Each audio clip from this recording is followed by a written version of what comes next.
Olá, sejam todos bem-vindos novamente. Essa é a nossa terceira aula sobre estação de recarga para veículos elétricos. Nesta parte vamos estar adentrando um pouco mais sobre os quesitos elétricos de cada uma delas, instalação, algumas normas vigentes, ok?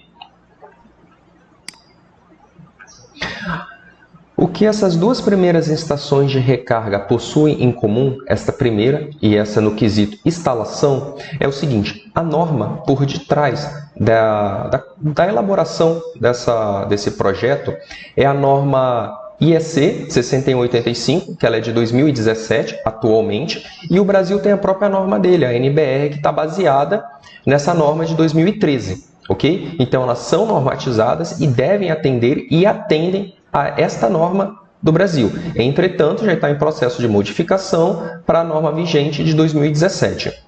Ainda no Brasil, nós temos a NBR 5410, que refere-se, neste caso, à instalação a montante, o que vem antes. Como é que você faz para ligar ela? Deve estar em conformidade com a 5410, onde é necessário estar a instalação de um disjuntor termomagnético, instalação de um DR, o diferencial residual de 30 mA.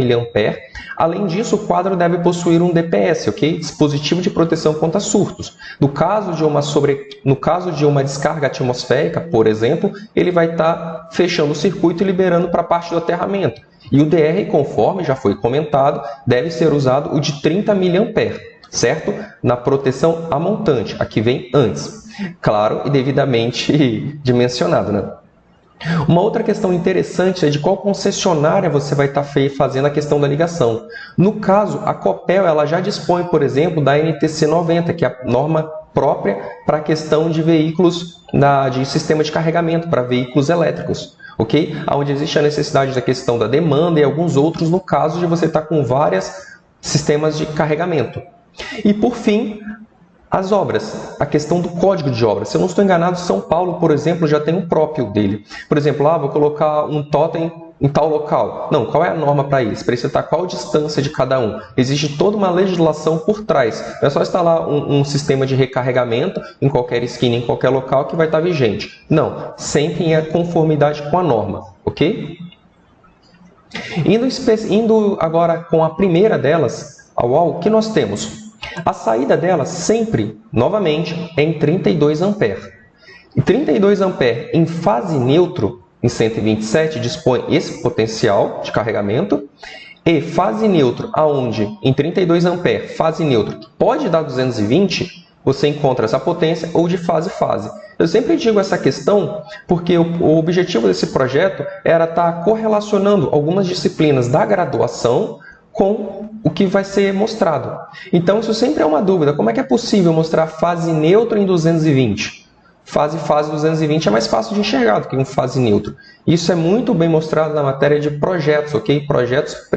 Na matéria do terceiro período, instalações prediais. Isso é desbravado, mostrado. Então, cursem até esse período lá, ok?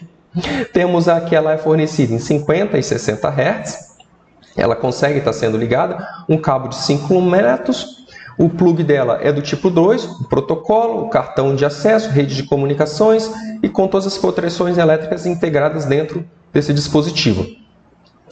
É válido estar relembrando também uma questão de uma matéria bem interessante, que vão estar sendo mostradas algumas imagens aqui, que elas podem ser feitas, por exemplo, por SolidWorks. SolidWorks é um software que possibilita você estar rotacionando, por exemplo, estar desenhando dispositivos e está sendo muito bem remunerado em mercado para quem dispõe do Solid, o AutoCAD, o Revit, por exemplo, na parte elétrica, ok? Que possibilita estar fazendo esses desenhos, outras estruturas.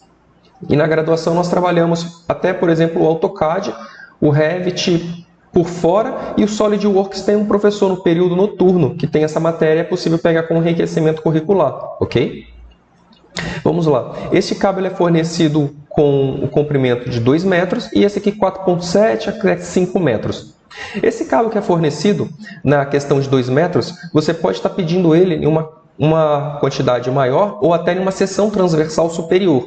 Ele vem de fábrica com 6 milímetros. Entretanto, você pode estar pedindo ele com 10 milímetros, com 16 milímetros. Isso se deve ao seguinte: quando você tem esse suporte está instalado muito longe do quadro, existe uma queda de tensão até chegar. E ele é normatizado, essa queda de tensão aceitável, admissível. Para você corrigir essa queda de tensão, existe a necessidade de você aumentar a seção transversal do condutor. Ok? Esse é o primeiro ponto. O segundo, que dependendo de onde esse cabo vai estar passando, o método de instalação, se ele é B1, se ele é B2, se ele é C, se ele é vários outros métodos, a ampacidade do cabo é alterada. Ou seja, o cabo 6 mm não vai estar percorrendo, não suporta a mesma corrente se ele for em método B1 de instalação e método B2. Ou seja, como que ele vai estar? Quantos circuitos vão estar nele? Qual modelo está na parede? Está no subsolo? Está em cima? Correção de fator de agrupamento. Se você colocar 10 circuitos agrupados com esse cabo, todos eles com corrente nominal, você vai estar aquecendo esse condutor por causa da troca térmica dele também, além das relações que ocorrem entre um condutor e outro de campo, que você estuda melhor essa interação na matéria de geração, ok? A interação que faz entre um cabo com outro cabo. Você estuda melhor um pouco lá. Mas em projetos 1, você aprende a fazer esse cálculo de correção de fator de agrupamento, quando são vários condutores, queda de tensão em função da distância, fator de correção de temperatura. Se o solo possui uma resistência diferente, você também faz. Então, atenha-se muito, se um dia você pegar um projeto desse, em questão da distância. Ele vem de fábrica com 2 metros.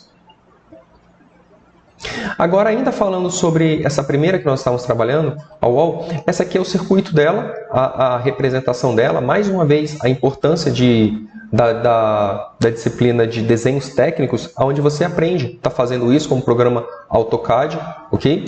Onde nela, esse equipamento vem de fábrica com sistema monofásico, bifásico, igual já foi trabalhado. A disjuntor, a montante, né? Dá um disjuntor de 40 A com a curva C, um DR de 30 mA do tipo AC. Ok. Eu vou estar comentando isso aqui que eu acho bem interessante. É o seguinte, se esse dispositivo ele consome fornece até 32 A, ele puxa da rede 32 A, por qual motivo está colocando um de 40? Existe algo que o Mamed trabalha muito bem nos livros dele, instalações elétricas industriais, que é esse quesito que eu mostro aqui agora. Os disjuntores eles são ensaiados por norma a uma temperatura de 25 graus, eles são feitos. Então, quando você tem um disjuntor de 32 A, ele é 32 A? Sim, correto, mas o ensaio dele foi a 25 graus. Quando você ocorre, igual o caso do Brasil, de você estar 40 graus, 50 graus, é impossível dar 50 graus. Eu não estou me referindo à temperatura ambiente. 50 graus eu estou me referindo à temperatura de instalação do disjuntor. Você tem um quadro metálico, esse quadro está lá do lado de fora, está tomando sol, está dando meio-dia. Se em medianeira já dá 40 graus, você imagina a temperatura interna desse quadro. Você imagina esse disjuntor batendo. Então, para isso, existe a necessidade de fazer uma correção, onde é interessante fazer uso de até 70% do que você tem lá. Caso haja necessidade de você colocar um disjuntor naquela corrente, então faz-se necessário o uso de disjuntores tropicalizados. Disjuntores tropicalizados eles são ensaiados a 50 graus, 50, 55, onde a corrente dele realmente é aquela corrente de ensaio nominal. Uma coisa que eu percebi quando eu estava fazendo estágio que ocorria, era quando você tinha um disjuntor, por exemplo, tripolar de 200, que era a carga máxima, e você botava sistema fotovoltaico, botava uma outra carga, e ele ficava esquentando, ele tomava muito sol, ele desarmava o disjuntor, e você colocava um nele, estava muito quente, estava todo quente, não era só o disjuntor, era a estrutura dele, onde pegava a parede, onde pegava... Um dos motivos poderia ser isso daqui. Ele não é um disjuntor tropicalizado, ele é ensaiado a 25 graus. Aí você está lá com um disjuntor de tri de 200, tá com uma carga de quase de fato a corrente nominal a uma temperatura de 50 graus. Então, o que ocorre? O disjuntor ele dá o trip chamado, ok? Então, atenha-se quanto a essa questão de fazer a devida correção. Por isso que lá é 32 A, mas aqui pede-se, por exemplo, um disjuntor de 40, para evitar essa questão. Certo? Curva C é o tempo de atuação de uma possível sobrecarga, que isso, conforme eu sempre venho comentando na área de projetos, você vê muito bem isso. Agora, a estação de recarga, que é outro ponto interessante.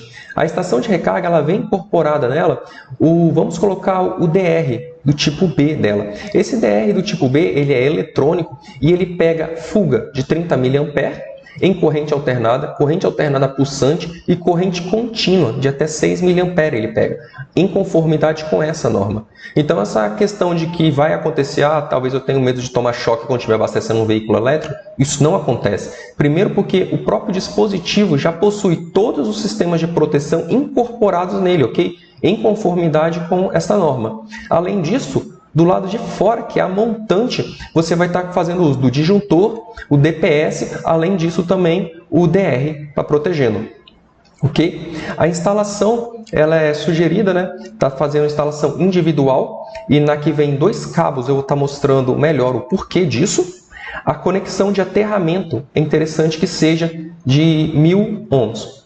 Não é que esse equipamento não funciona. Os veículos elétricos, quando você não tem um aterramento, um referencial, eles não entendem como sistema de recarregamento. Eles costumam apresentar problemas, não carrega, não aceita recarga. É necessário referenciar isso. A matéria de projetos 2 é ensinado como está fazendo esse levantamento, pelo menos está na emenda da matéria de projetos 2, como fazer a estratificação do solo, como você faz as medições. Isso tudo vocês vão estar aprendendo lá na disciplina de projetos 2, segundo a emenda. Além disso, o sistema de prensa-cabo dele.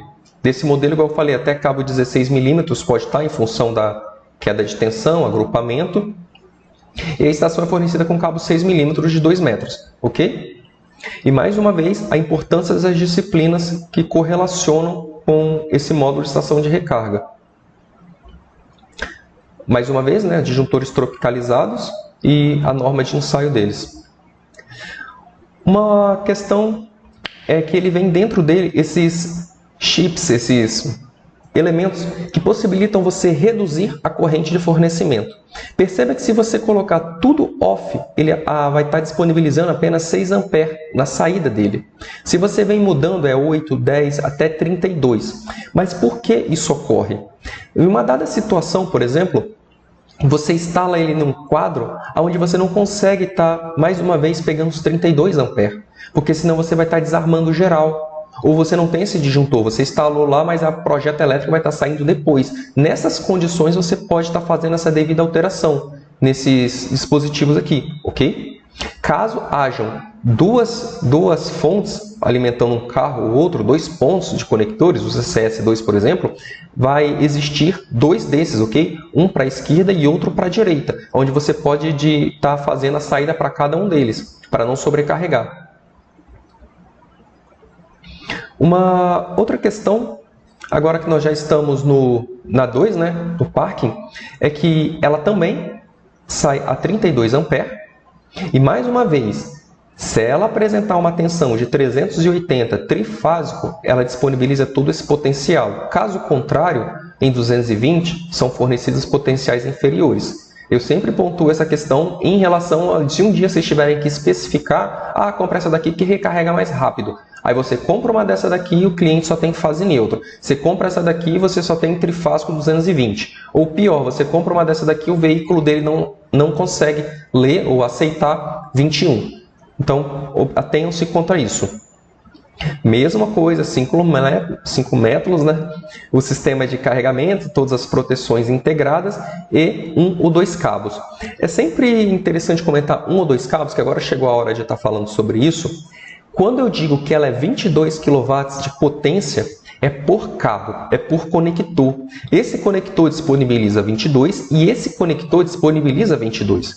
Por consequência, esse cabo precisa estar ligado a um circuito e esse cabo em outro circuito, com suas respectivas proteções separadas. Então, na verdade, é uma fonte? Sim, é uma fonte. Mas dentro dela são elementos separados, o da esquerda e o da direita, com suas respectivas proteções. Então, na hora de você prever a carga, não se trata de 22 kW, se trata de 44 kW. Claro que você tem que levar em consideração se os 2 veículos vão estar ao mesmo tempo, né? Mas isso aí eu deixo mais lá para o finalzinho, que tem um dispositivo que trata disso. Mas o dimensionamento, sim, deve ser feito para pior caso. Neste, o disjuntor geral deve suportar os 44. Caso não seja possível, então você vem cá dentro e troca esses chips que eu comentei. Joga para cima para estar diminuindo a corrente de fornecimento até você conseguir ajeitar isso, essa fonte. Mais uma vez, ela tem os mesmos sistemas de proteção, ok? O potencial dela, as proteções, o varistor dela, as proteções internas. Quando usamos termos varistor aqui, ok? Você aprende em eletrônica 1, mas entende isso aqui como sobrecarga. Sobrecarga não. Como o DPS, dispositivo de proteção contra surtos. No caso de uma tensão muito elevada, acima do pré-calculado, pré-definido, o que vai estar acontecendo é que ela vai estar descarregando no terra. Okay? E ela tem essa proteção interna. Agora nós temos a sobrecarga, que vem dentro dela também, mais uma vez o DR, com um nome diferente, né? Que pega o AC pulsante, corrente alternada, e a corrente contínua. O disjuntor de 40, individualmente, para cada um deles, ok? Monofásico, trifásicos. Mais uma vez a norma, você precisa ter com instalação de 1000 ohms de aterramento, o DPS a montante e todo o sistema de proteção, ok? Proteções a montantes, proteções internas. Apesar de estarem duplamente protegidos, isso é norma, precisa ser dessa forma. O sistema, mais uma vez, ok? Onde você faz o fechamento dele e você consegue obter as correntes máximas de fornecimento. Em tudo on, que é o que vem de fábrica, você pega 32 por saída, da esquerda ou da direita. Como são duas, então vai estar um para cá e outro para esse lado. Este elemento não é diferente, que é a estação, a máxima, que é chamados eletropostos, né? Para não ficar muito repetitivo, o mesmo sistema de proteção, o mesmo que vem dentro, que vem fora dela, o processo de instalação. Isso aqui é desenho técnico, ok? Com certeza vocês já sabiam disso, mas lembre-se, é uma área que está sendo muito promissora, que você pode estar desenvolvendo com o SolidWorks, o Revit, o AutoCAD, entrar na área de projetos. Para quem gosta, existem vários vídeos, tem professores à noite que disponibilizam essa disciplina como enriquecimento curricular. Vocês certamente podem estar cursando e estar desenvolvendo equipamentos até melhor, como esse aqui poderia estar sendo feito no SolidWorks. Para a próxima aula, nós vamos ver um sistema que é muito importante mesmo, que nós já entramos na parte final do vídeo, que é o que ocorre se você está, por exemplo, em um condomínio e cada morador, de forma utópica, adquire um sistema de carregamento. Bem, se cada um deles adquirir um sistema de carregamento, o que ocorre é que você ultrapassa a demanda.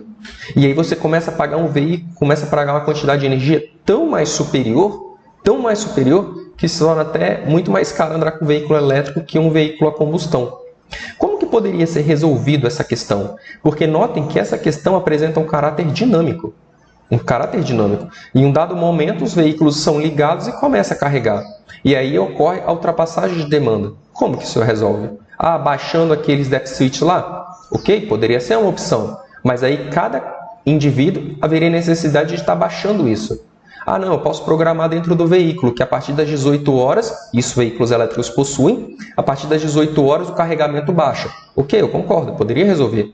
Mas se não fizesse isso, o que ocorre é que o sistema de proteção iria atuar se desse uma sobrecarga. Às vezes a demanda, pagar a mais, não seria nem o maior problema. O maior problema é que o sistema de proteção vai estar atuando e você desliga o condomínio inteiro. Talvez você desligue até um shopping. Então, para resolver essa questão, nós vamos estar vendo na próxima aula como é que funciona isso. Ultrapassagem de demanda, como é que você faz, como é que é período dele dinâmico. Inclusive, tem alguns até países que já estão apresentando problema quanto a carregamento de veículos elétricos. Ok? Isso é muito bem trabalhado na matéria do 9º período, ok? Dinâmica de sistemas. Isso é muito bem abordado lá. Ângulo de rotor, ângulo de carga. Mas vamos deixar para a próxima aula correlacionar as disciplinas. Mais uma vez, as imagens e os documentos são retirados do site da WEG, uma empresa 100% brasileira. Eu agradeço a atenção e vamos para o próximo vídeo.